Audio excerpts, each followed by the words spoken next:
Transmigration plus rebirth plus laid-back life plus power fantasy. Alex Thompson, 7 p.m. The Grand Summit Ballroom. The engagement party. Don't be late.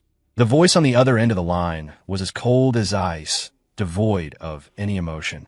I jolted, sitting bolt upright in the plush bed, my mind a complete mess. Who was I? Where was I? Memories flooded in like a broken dam. Alex Thompson, an average guy from the 21st century, had been pulling an all-nighter for a project just last night. The next thing I knew, I'd opened my eyes and found myself transmigrated into a brainless power fantasy novel I'd just finished reading. And not only that, I was the ultimate punching bag villain with the same name. A privileged rich kid who was good for nothing beyond his deep pockets and a pretty face. That ice-cold beauty on the phone? She was the novel's female lead, my fiancée, the formidable CEO of Harrison Industries, Brooke Harrison. According to the original plot, at tonight's engagement party, I, the ultimate suck-up and punching bag, would make a fool of myself trying to impress Brooke. The self-made mogul Jake Maxwell, the male lead, would then swoop in to humiliate me, making me the laughingstock of the entire city. From that moment on, my life would be a downhill roller coaster, culminating in financial ruin and a tragic end.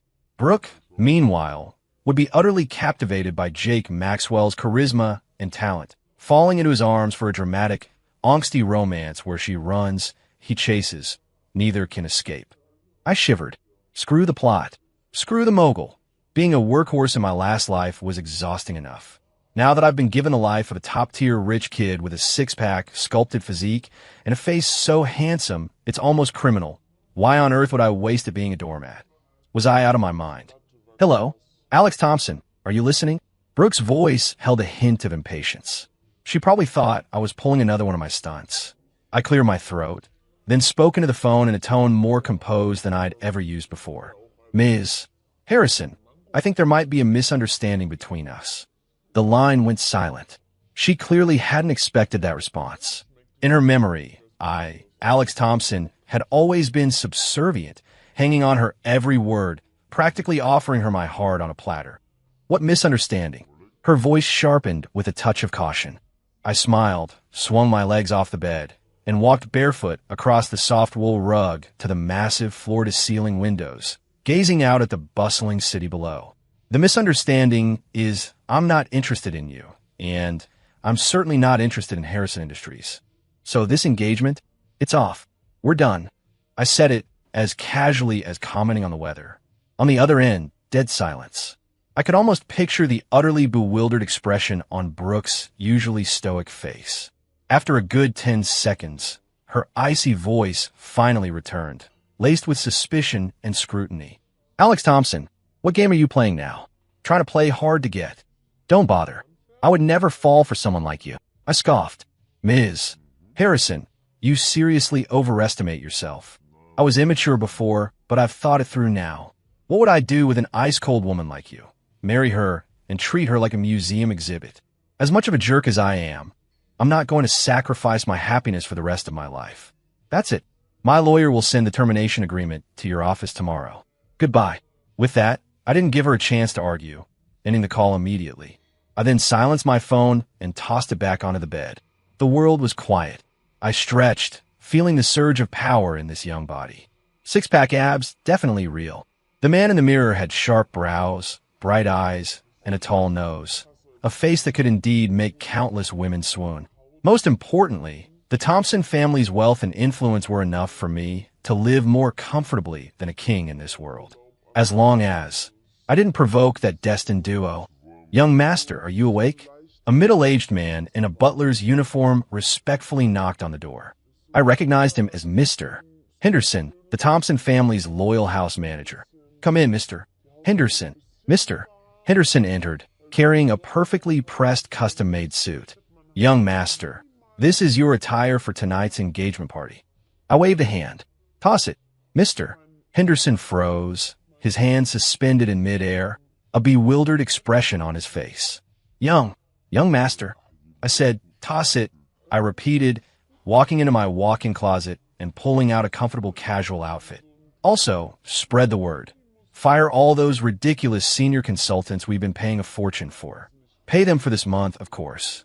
Those so-called consultants were just expensive dead weight the original Alex had hired to look good for Brooke. And please book a private chef from the Gilded Spoon. Tell them I'll be there tonight to try their legendary chef's reserve steak. The engagement party. You're not going. Mr. Henderson's mouth dropped open wide enough to fit an apple. No, I clapped him on the shoulder. Mr. Henderson, starting today, I've made a decision. I'm going to live the easy life. Mr. Henderson. I didn't explain further, whistling as I walked out of the room. Living the easy life starts with enjoying a good meal. As for Brooke and that so-called mogul, I wish them all the best. Just stay on my way. The Grand Summit Ballroom. The opulent ballroom was buzzing with guests, all dressed in their finest. Brooke Harrison wore a custom-designed white evening gown, looking like a goddess on a snow-capped mountain, cool and elegant. But at this moment, her exquisite face was covered in a frosty scowl. It was already 7:15. Alex Thompson still hadn't arrived. Her phone lay silently in her clutch, no messages. This was unprecedented. That man used to stick to her like glue 24/7.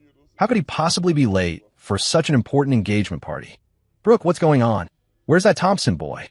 Her father walked over, frowning, his face grim.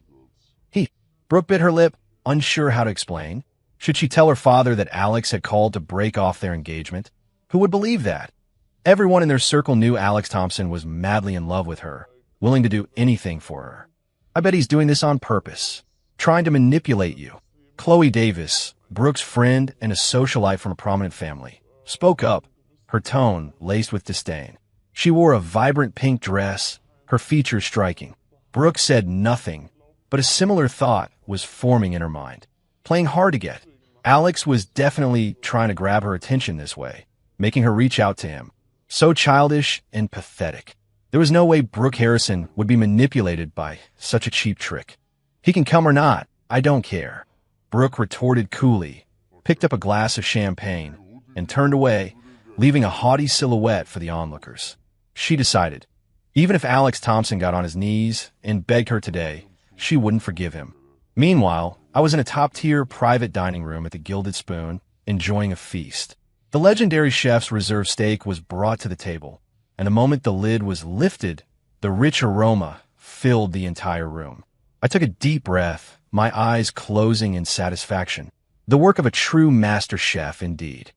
I poured myself a glass of my private stock of aged bourbon, a 10-year-old vintage I'd brought. The smooth liquor glided down my throat, pairing perfectly with the rich, savory flavors of the meal. It was a divine experience. What engagement party? What ice-cold CEO? Could any of it compare to this? Young master, it's a call from the Harrison family. Mr. Henderson came in, holding a burner phone, his expression a bit strange. My private phone had been off for hours. I didn't even look up, picking up a tender piece of steak. Hang up. It's Mr. Harrison Sr. himself. Mr. Henderson whispered. I said hang up. My voice sharpened slightly. From now on, I'm not taking any calls from the Harrison family. Understood. Yes, sir. Yes, sir. Mr. Henderson jumped, nodding frantically, and quickly disconnected the call. He watched me leisurely savoring my meal, utterly perplexed. What on earth had gotten in a young master? To disrespect Mr. Harrison Sr. like this, it was truly revolutionary. At the same time, in the ballroom, Mr. Harrison Sr. hung up the phone, his face as black as thunder. Outrageous. Absolutely outrageous. That Alex Thompson's house manager dared to hang up on me. Guests nearby heard the commotion and turned their curious gazes, whispers erupting. What's going on? Has the Thompson heir still not arrived? I heard he stood up the Harrisons. That takes some nerve. A good-for-nothing rich boy. Just because his family has money, he thinks he's hot stuff? Brooke's face grew even colder, her fingers clutching the champagne glass, turning white from the force. Alex Thompson, you are really something. You've successfully infuriated me. Just then, a stir came from the ballroom entrance. A young man, dressed in an ordinary jacket, but with eyes as sharp as an eagle's, strode in. He scanned the room, his gaze finally settling on Brooke, a mischievous smirk playing on his lips. Care for a drink, beautiful? Or are you content drinking alone? Brooke frowned, about to snap at him, but Chloe, standing beside her, gasped, her eyes lighting up. Brooke, look, isn't that Jake Maxwell? The one I told you about, who's been making waves in the business world lately. Brooke felt a tremor. Jake Maxwell, the self-made man who had built a business empire from scratch in just 6 months. She looked at him, and for some reason, her heart skipped a beat. A strange sense of destiny welled up within her. And I, oblivious to all of this, couldn't have cared less. Full and content, I let out a satisfied burp. Mr. Henderson, tomorrow, please have the lakeside estate outside the city cleaned up. I plan to move there for a few days. Also, hire a few more chefs. I want culinary experts in every major tradition. I want them all. And bring out the most unassuming electric car for my garage. I'll be using that from now on. Sports cars are too noisy. Mr. Henderson took notes, his worldview slowly shattering. This wasn't living the easy life for the young master. This was like a retired dignitary's lifestyle, way ahead of schedule. The next day, I woke up feeling refreshed on my sprawling bed. Sunlight streamed through the huge windows, warm and pleasant. No annoying calls, no icy commands, just birdsong and the scent of flowers. This feeling was absolutely exhilarating. I was about to head to the gym when Mr. Henderson knocked and entered, his expression even stranger than yesterday's. Young master, Ms. Harrison. Ms. Harrison is here. I raised an eyebrow. Brooke Harrison? What was she doing here? To chew me out? According to the original plot, by now, she should have been making eyes at Jake Maxwell. Why would she have time to seek out a minor character like me? Tell her to wait. I waved a lazy hand and walked into the gym. An hour later, I emerged, drenched in sweat and feeling completely invigorated. In the living room, Brooke sat upright, her back ramrod straight, dressed in a sharp business suit. She looked like a snow lotus poised to unleash icy winds at any moment. When she saw me, clad in a tank top and shorts, my hair still damp, her beautiful brows immediately furrowed. Her eyes held undisguised disgust and disdain. Alex Thompson, have you had enough of your little tantrum? She began with her usual condescending, interrogative tone. I grabbed a bottle of water from the fridge, chugged half of it, then lazily looked at her. Ms. Harrison, what are you talking about? What tantrum? Why didn't you show up to the engagement party last night? She demanded, her voice frigid. I smiled. Ms. Harrison, I made it pretty clear on the phone yesterday, didn't I? We're terminating the engagement. Since it's off, why would I go to the party? To watch you and your new fling flirting. You. Brooke was so choked up she couldn't speak, her chest heaving. She took a deep breath, seemingly trying to suppress her rage. Where's the engagement termination agreement? She said, extending a hand, her tone cold. Oh, that. I slapped my forehead.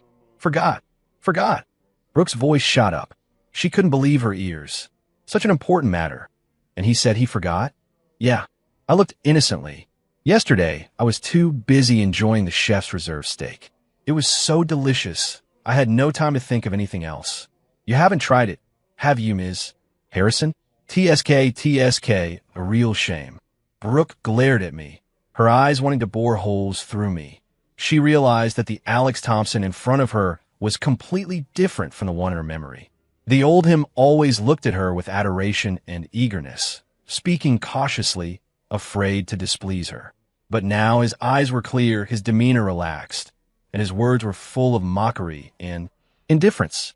Yes, indifference. As if she, Brooke Harrison, was no different from a stray cat or dog to him. This immense shift left her feeling an unprecedented irritation and loss of control. Alex Thompson, I don't have time for your games. The agreement. Give it to me now. What's the rush?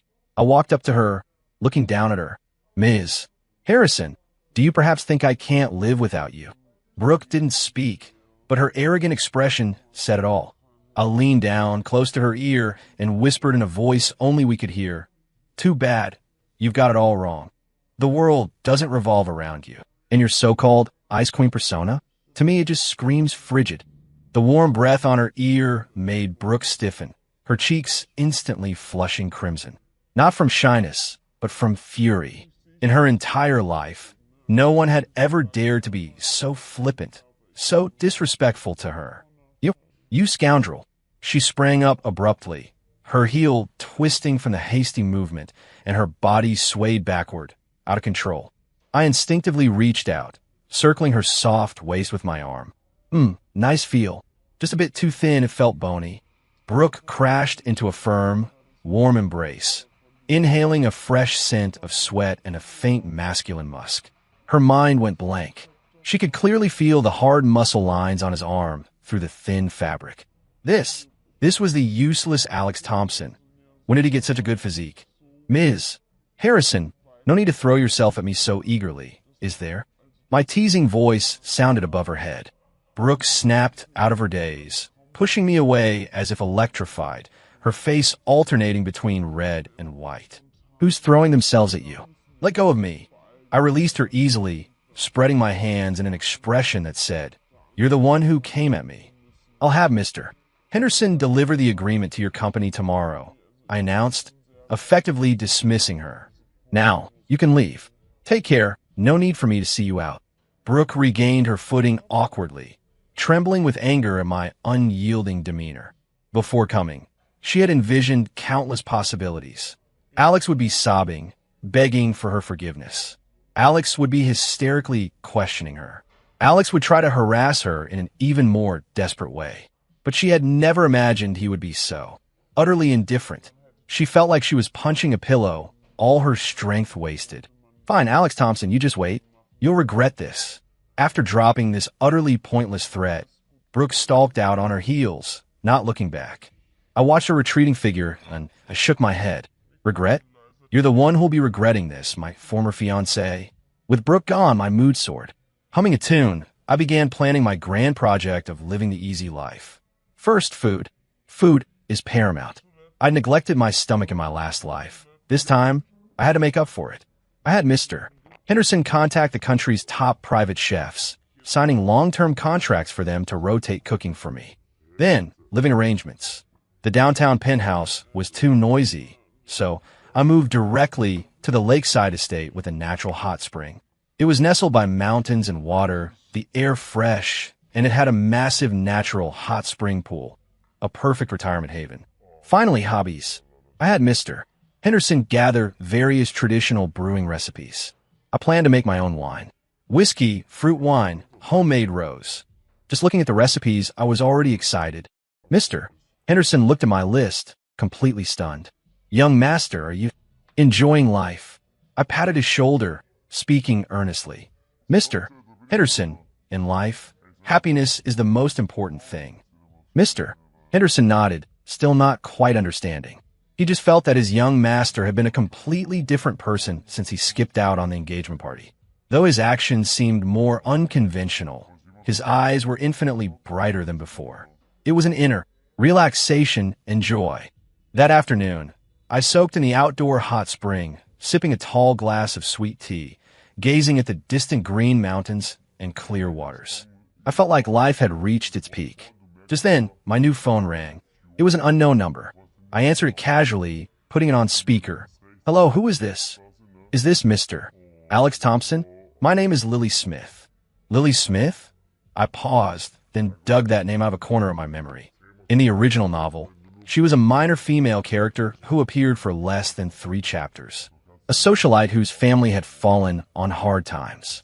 Because she was beautiful, the original Alex had tried to force her into a sugar daddy arrangement, only to be heroically rescued by the male lead, Jake Maxwell, who in turn humiliated the original Alex. Wait, the plot seemed off. I hadn't even gotten around to provoking her yet. Why was she calling me? "Ms. Smith? Do we know each other?" I asked, playing dumb. Lily on the other end seemed a bit nervous, her voice growing quieter. No, we don't. But Mr. Thompson, I wanted to ask for your help." "Help?" I chuckled. "We're strangers. Why should I help you?" I can pay you," she quickly said. "I know a food truck that makes the best spicy Korean barbecue tacos in the city. I'd like to treat you." This girl, was her thought process a little unique? Offering a plate of tacos to ask for help from a billionaire? Interesting. What kind of help? I grew a little curious. My younger brother is in the hospital, and he needs a lot of money for surgery. I heard that you were looking for a culinary assistant, and the pay is very good. Do you think could I apply?" I can cook a lot of dishes. I know a little about all the major culinary traditions. I was silent. So that was it. In the original, her brother did get seriously ill, and that's why she was desperate and cornered by the original Alex. I hadn't realized the timeline had moved up so much. Where are those tacos you mentioned? I suddenly asked. Lily paused. Huh. Send me the address. I'll go try them tonight. If they're good, I might consider your request. With that, I hung up. It wasn't that I was being a good Samaritan. It was because I suddenly remembered that the original novel mentioned in passing that Lily's grandfather was a former imperial chef who retired and lived in seclusion. Her little bit of cooking might not be so simple. For the sake of my appetite, I could help with this. That evening, I followed the address. My driver took the unassuming electric car to a bustling night market, full of life. As soon as I got out of the car, I smelled the rich aroma of cumin and chili spices wafting through the air. I immediately spotted the taco stand. In front of it, a girl in a white sundress was anxiously looking around. The girl had fair skin, delicate features, and eyes like a young deer, clear and pure. When she saw me, her eyes lit up, and she quickly scurried over. Mr. Thompson, Mr. Thompson. It was Lily Smith. She was even more beautiful in person than I had imagined, a gentle, welcoming beauty that was utterly non-threatening. That's me. I nodded. You actually came. She looked surprised and delighted, two cute dimples appearing on her cheeks.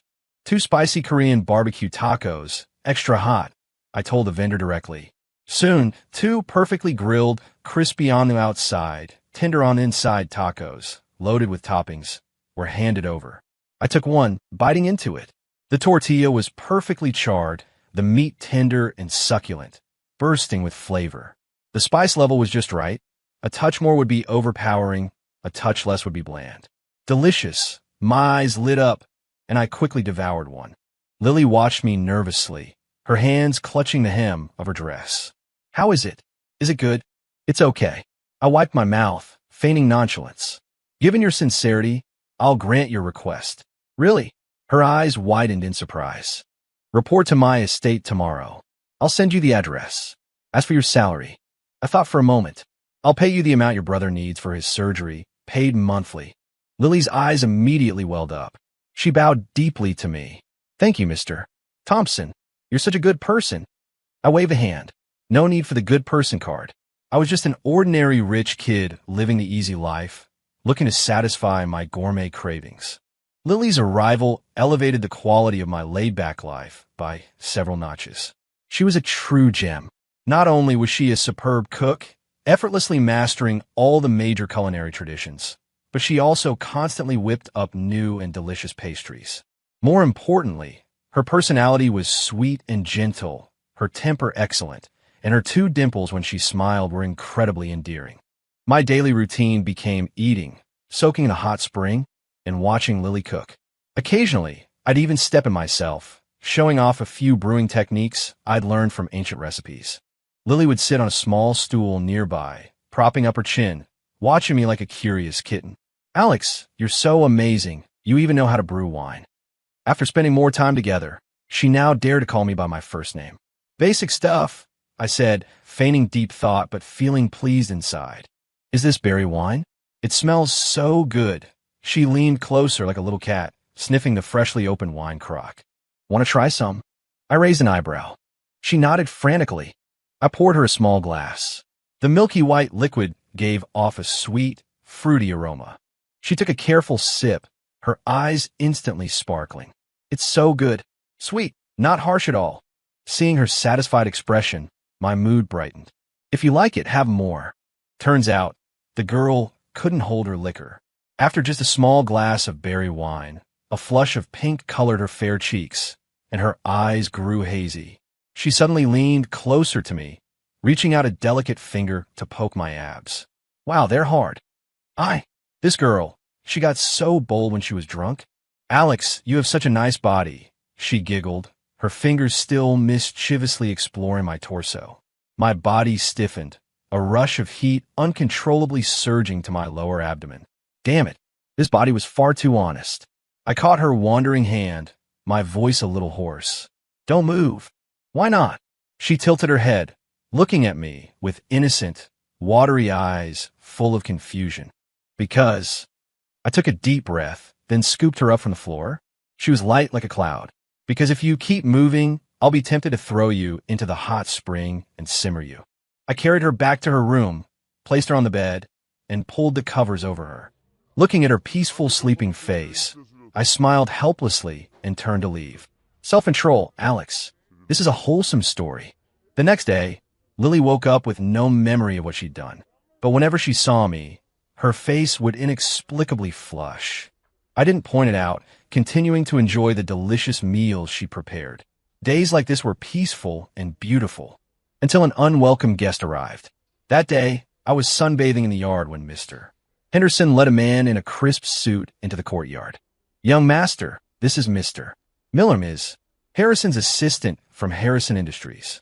I opened my eyes and saw a man with gold-rimmed glasses and a sharp, astute look. "Mr. Thompson, good day." Mr. Miller bowed respectfully, his demeanor impeccable. "Our Ms. Harrison would like to ask for your help." I chuckled. "Brooke Harrison? What does she want now?" Mr. Miller pushed up his glasses and said, "The company has recently run into a major problem. A critical overseas project was suddenly unilaterally terminated by our partner, leading to a huge funding gap. We've discovered that Jake Maxwell is behind this." Jake Maxwell, the male lead, was finally making his move. According to the original plot, this crisis was a deliberate setup by him to play the hero and win over the Ice Queen. He would appear when Brooke was at her most desperate, turn the tide, and completely capture her heart. So, I asked lazily, "Her funding is cut. What's it got to do with me? I'm not a bank."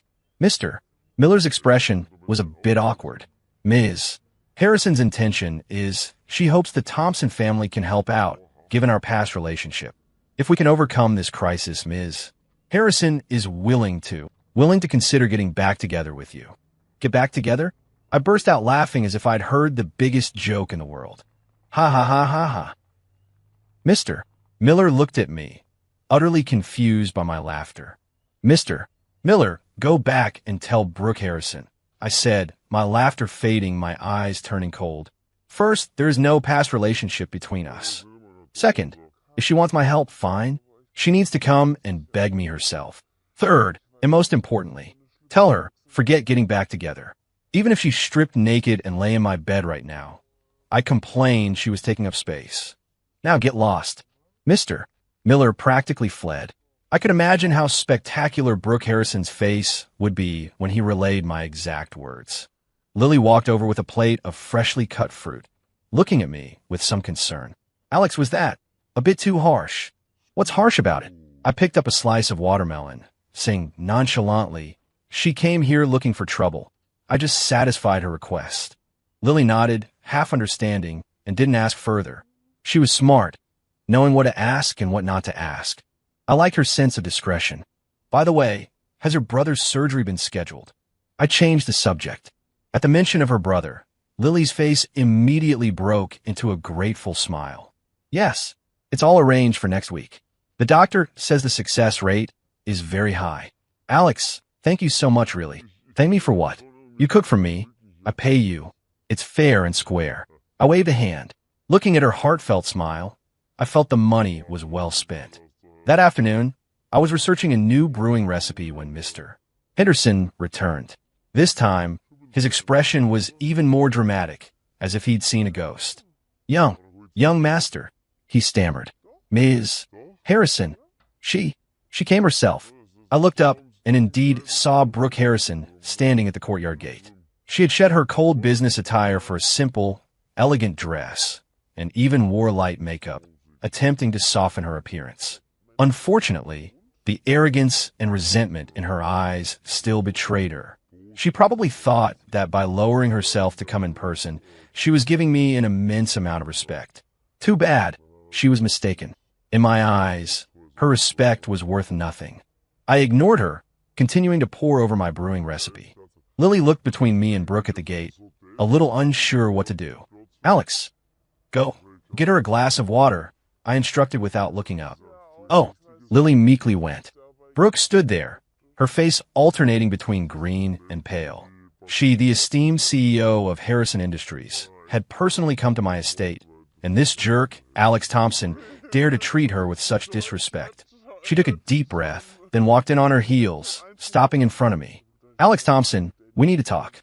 I acted as if I hadn't heard her, mumbling to myself, the glutinous rice needs to soak for 12 hours first, and the heat control is crucial. Alex Thompson. Brooke raised her voice. I finally looked up, an impatient expression on my face. Ms. Harrison, you're being very loud. You know that? You're interrupting my academic research.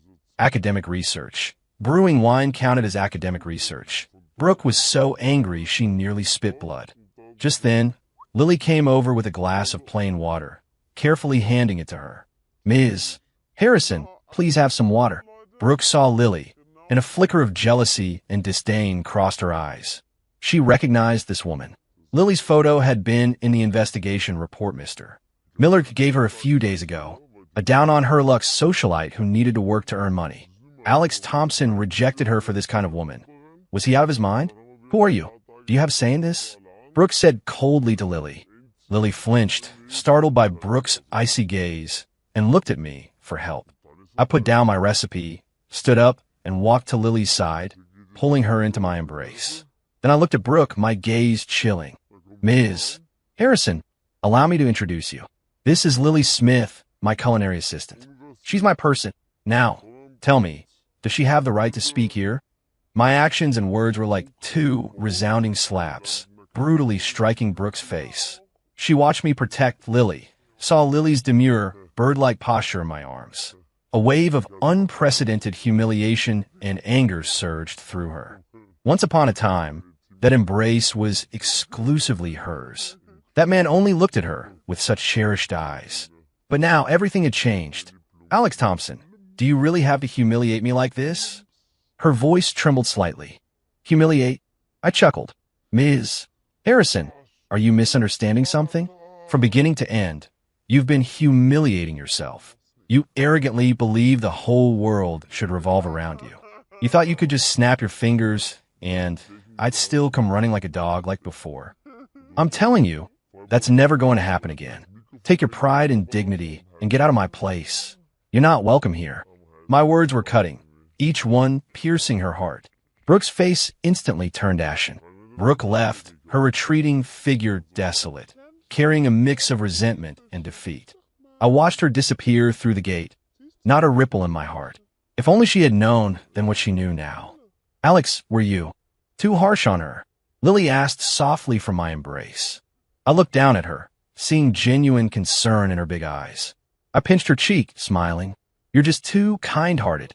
When dealing with self-important women like that, you can't leave them any room for fantasy.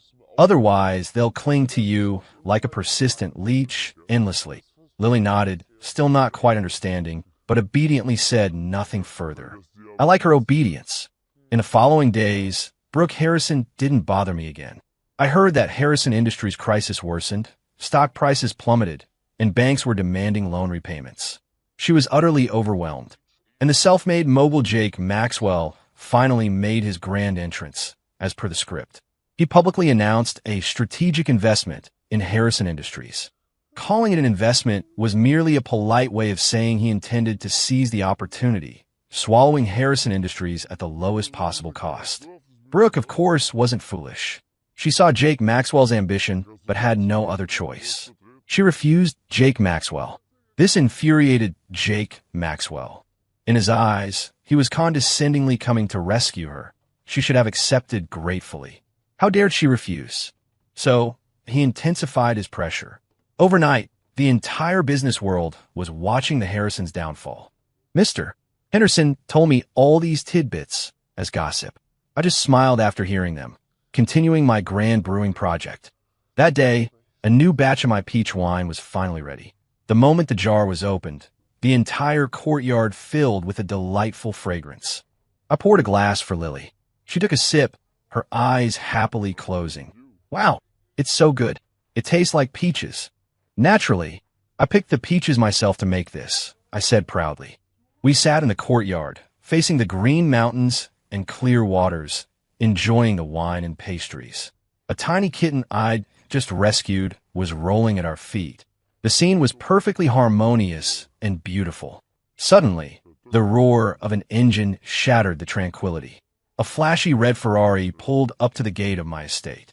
The car door opened, and a man dressed in designer clothes, with slick back hair, looking like he owned the place, radiating main character energy, stepped out. It was Jake Maxwell. Behind him, looking humiliated and resentful, was Brooke Harrison. I raised an eyebrow. Well, the main characters have teamed up to confront me. The villain? Jake Maxwell strode in, saw me, then glanced at Lily beside me.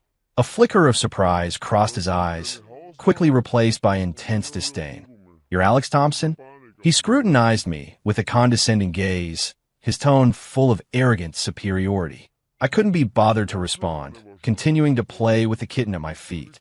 Ignored, Jake Maxwell's face darkened. "I'm talking to you, you coward who hides behind women." I finally looked up, giving him a cool glance. "Who are you? State your name." "I, Alex Thompson, don't talk to nobodies." "You." Jake Maxwell was incensed. "Listen up. I am Jake Maxwell, CEO of Genesis Enterprises." "Oh, Jake Maxwell." I nodded, as if in sudden realization. "Never heard of you." Lily beside me couldn't help but giggle. She quickly covered her mouth, but her crescent moon eyes betrayed her amusement. Jake Maxwell's face instantly turned a deep shade of crimson. He, the great Jake Maxwell, was used to being the center of attention wherever he went. Today, he was being publicly humiliated by a mere rich kid. "Alex Thompson, I'm here today to give you a chance." He suppressed his rage, pointing at Brooke behind him.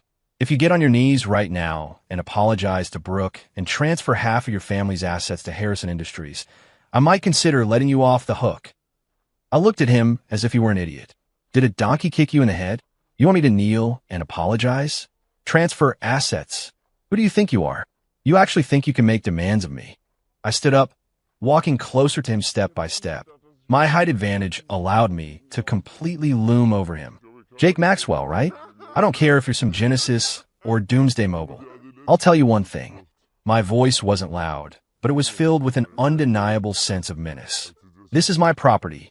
Now, take your woman and get out. Immediately. Leave my property. Otherwise, I won't mind having both of you carried out horizontally." The air seemed to freeze. Jake Maxwell's eyes widened, looking at me in disbelief. Since he started his career, he had been invincible, relying on his foresight and ruthless tactics. He had never been treated like this before. A rich kid he considered an ant dared to tell him to get out? "You're asking for it." Jake Maxwell roared, swinging his fist as big as a casserole dish straight at my face. According to the original plot, I, the weakling, would be sent flying by his punch, then stomped on and thoroughly humiliated. Unfortunately, the current me was not the original Alex. I worked out daily, and my physical fitness was far superior. Facing his ferocious punch, I simply shifted my body slightly, easily dodging it. At the same time, I struck like lightning, grabbing his wrist and giving it a slight twist. Crack! A crisp sound of bone cracking echoed. Ah!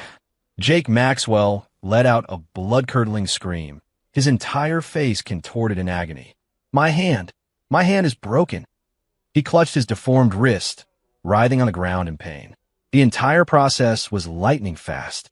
Brooke and Lily, standing nearby, were stunned. Especially Brooke. Her mouth hung open, her beautiful eyes filled with shock. This was still the supposedly helpless Alex Thompson. When did he become so strong? Annoying. I frowned in disgust, kicking Jake Maxwell in the stomach. He immediately doubled over like a shrimp, his scream caught in his throat, unable to escape. I walked up to him, crouched down, and patted his face, which was twisted in pain. "Jake Maxwell, didn't you hear what I just said? I told you to get out. It seems you don't know how to get out. Do I need to teach you?" My tone was calm, but the coldness in my eyes sent Jake Maxwell plummeting into an icy abyss. He was terrified. From my eyes, he saw undisguised killing intent. This man wasn't kidding. If he didn't get out now, he would really be killed. I'll go. He scrambled to his feet, ignoring his broken wrist and Brooke behind him, rushing toward his Ferrari like a scared dog. However, just as he ran a few steps, I called out to him. Stop. Jake Maxwell froze, then turned back, trembling. Leave the car. I pointed to the red Ferrari. Consider it. A cleaning fee for dirtying my courtyard. Jake Maxwell's face turned white, but he dared not argue. He could only escape from my estate, crying, scrambling, and without his car. The farce concluded. I turned and looked at Brooke, who was still frozen in place. Her gaze at me was complex. There was shock, fear, and a hint of an unfamiliar light she hadn't even noticed herself. You, why are you? She murmured, seemingly wanting to ask why I'd become so strong. Why? I chuckled, walking toward her, because I no longer wanted to be a useless pawn to be manipulated. Is that reason enough? I leaned closer to her, lowering my voice. Brooke Harrison, do you see now? This is the man you chose. A coward who abandoned you and ran when danger struck. And you, for someone like that, gave up on me. Tell me, aren't you absolutely ridiculous? Brooke trembled, her face deathly pale, her lips quivering, unable to utter a single word. I ignored her, turning to Lily. Lily was looking at me with adoring eyes, full of little stars. Alex, you were so cool just now. She made me laugh. I reached out and ruffled her hair. That's right. Come on. Don't let these irrelevant people spoil our wine-tasting pleasure. I took her hand and led her back to the stone table in the courtyard, as if nothing had happened. Only Brooke was left, standing alone, watching our intimate backs, her eyes for the first time revealing an emotion called regret. From that day on, my world became completely peaceful. Jake Maxwell, with a broken hand, didn't dare to show his face again. Brooke Harrison also disappeared. I heard that Harrison Industries' crisis was eventually resolved only after Mr. Harrison Sr. humbled himself and begged a few old family friends for help. But the company was severely weakened, falling from a top-tier conglomerate to a second-rate one. None of this concerned me. My daily life consisted of researching gourmet food, brewing fine wines, playing with my cat, and teasing Lily. Little foodie, open up. I forked a piece of freshly baked lavender scone and held it to her mouth. Lily's cheeks flushed slightly, and she obediently opened her mouth and took a bite. Delicious. She happily closed her eyes. My special nickname for her was Little Foodie, and she, behind my back, secretly called me Big Boss, because I always liked to tease her, watching her blush and flutter, looking adorable.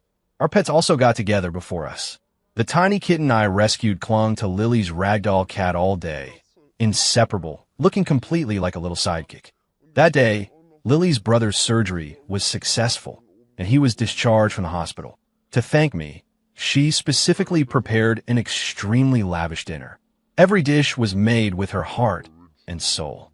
We drank the peach wine I'd personally brewed, and the atmosphere was perfect. Lily's cheeks were a lovely pink from the alcohol, and her eyes sparkled. Alex, she suddenly began, her voice soft and sweet. Can I ask you a question? Ask away. Why? Why are you so good to me? She mustered her courage, looking into my eyes. I smiled, put down my wine glass, and looked at her seriously. Because you're worth it. You're kind, pure, and beautiful like an angel. Being with you, I feel comfortable and relaxed. So, I want to be good to you. I want to protect you. I don't want you to suffer any harm. My words were direct and sincere. Lily's eyes instantly turned red. She looked at me, the light in her eyes brighter than any star in the sky. Alex, she suddenly stood up, walked around the table to my side, and then, to my stunned gaze, leaned down and gently kissed my lips. Soft, sweet, with a fragrance of peach wine. It was a spark that ignited a flame. She flushed, lowered her head, not daring to look at me. This is my payment to you. I froze for a few seconds, then chuckled. I reached out, pulled her into my arms, holding her tightly. Silly girl, that payment isn't enough. I whispered in her ear, my voice hoarse. You'll have to pay me back for a lifetime. Her body trembled slightly in my arms. And then, in a voice barely audible, she responded. At that moment, the moonlight outside was perfect, the peach wine in the courtyard fragrant, and the beautiful woman in my arms was soft and warm. I felt as if I owned the entire world. My relationship with Lily was thus established. Life became even sweeter. We researched recipes together, brewed wine together, went to the mountains to pick the freshest ingredients, and curled up on the sofa to watch old movies. My lakeside estate was filled with laughter every day. Mr. Henderson always had a fond, paternal smile on his face when he saw us. He told me more than once, "Young master, you truly seem alive now." Yes, the old Alex, whether the original character or the newly transmigrated me, had been an empty shell. It was Lily who, with her sunshine and warmth, filled my heart. That day, there was a grand charity gala in the city. The host was an old friend of Lily's grandfather, and he specifically sent an invitation, inviting us to attend. I originally didn't want to go to such a boring event, but Lily said she wanted to see it. She wanted to formally introduce me to everyone she knew. I looked at her eager eyes, my heart softening. "Okay, whatever you want." On the night of the gala, I wore a perfectly tailored suit, while Lily wore a custom-made starry blue evening gown I had designed for her. The gown was adorned with tiny diamonds that glittered under the lights, making her look like a fairy stepping out of the Milky Way. The moment we entered, we attracted everyone's attention. "Oh my God, who is that man? He's so handsome. And the girl next to him is so beautiful. They're like a match made in heaven. Wait, that man. Isn't that Alex Thompson from the Thompson family? No way. Isn't Alex Thompson a good-for-nothing playboy? How could he have such an aura?"